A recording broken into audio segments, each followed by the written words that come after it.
রজনকৃত শয়তানের কবল থেকে আল্লাহ তাআলার কাছে আশ্রয় চাচ্ছি।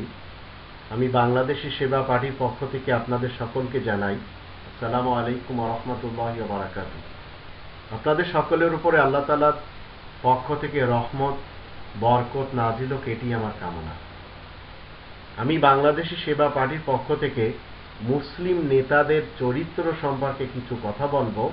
এর পূর্বে ৩ নম্বর সূরা আল ইমরানের ১৩৩ এবং ১৩৪ নম্বর আয়াত আমি আপনাদের সামনে রাখবো। এখানে আল্লাহ কি বলছেন আমরা একটু দেখে নেব।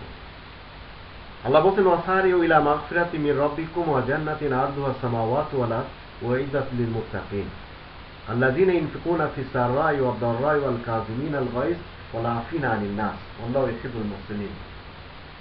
মুসলিম নেতাদের যে চরিত্র হওয়া দরকার, কোরআনের এই দুটি আয়াতের দৃষ্টিতে এর নির্যাস হলো প্রকাশ্যভাবে গোপনীয়ভাবে খরচ করতে হবে, আর সেই জান্নাতের জন্য দৌড়তে হবে, প্রতিযোগিতা করতে হবে, দৌড় লাগাতে হবে। যে জান্নাত আকাশ পৃথিবী সমান, যারা ভালো ক্যারেক্টার নিয়ে বেঁচে থাকবে তাদেরকে মূলত দেওয়া হবে, যাদেরকে আমরা আরবি ভাষায় মুত্তাকিন বলি। এই লোকগুলি তারা নিজেদের রাগকে হজম করে এবং মানুষকে মাফ করে। তাই আল্লাহ রাব্বুল আলামিন এমন সৎ কর্মপরায়ণশীল লোকদেরকে খুব বেশি ভালোবাসেন। মুসলিম নেতাদের চরিত্র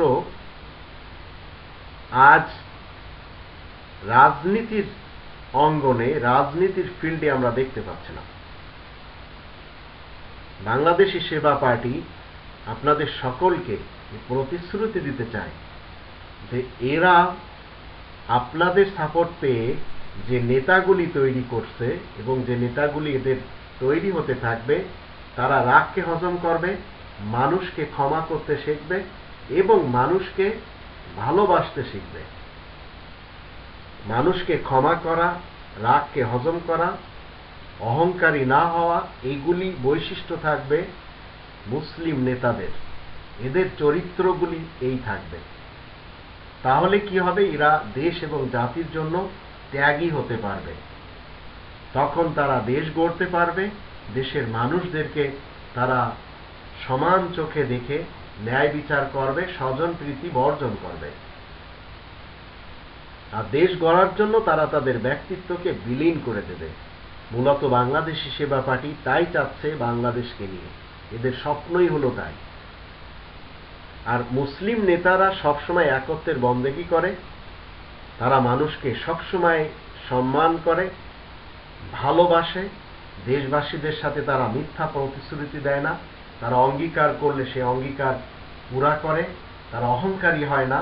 তাই তাদের কর্মে ইমানদারির পরিচয় থাকে। আর যখন এই নেতাগুলি মৃত্যুবরণ করে তখন দেশবাসীরা ক্রন্দন করে। আর এর বিপরীত, নেতা কর্মীরা যখন মৃত্যুবরণ করে তখন দেশের লোকেরা মিষ্টি বিতরণ করে। তো বাংলাদেশি সেবা পার্টি মুসলিম নেতাদের যে চরিত্র, সেই চরিত্র আপনাদের সামনে তুলে ধরছে। আর ঠিক এই চরিত্র নিয়েই আমরা রাজনীতির অঙ্গনে আসছি। আপনাদের সাপোর্ট চাই।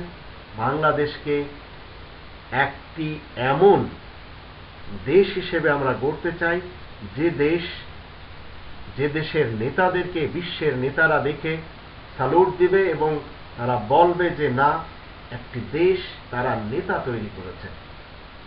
আপনাদের সাপোর্ট চাই, আল্লাহ তাআলার সাপোর্ট চাই। আল্লাহ আমাদের সবারই সহায় হন। বাংলাদেশের উপরে আল্লাহ তাআলার পক্ষ থেকে সবসময় শান্তি বিরাজ করতে থাকুক, এটি আমাদের মূলত কামনা।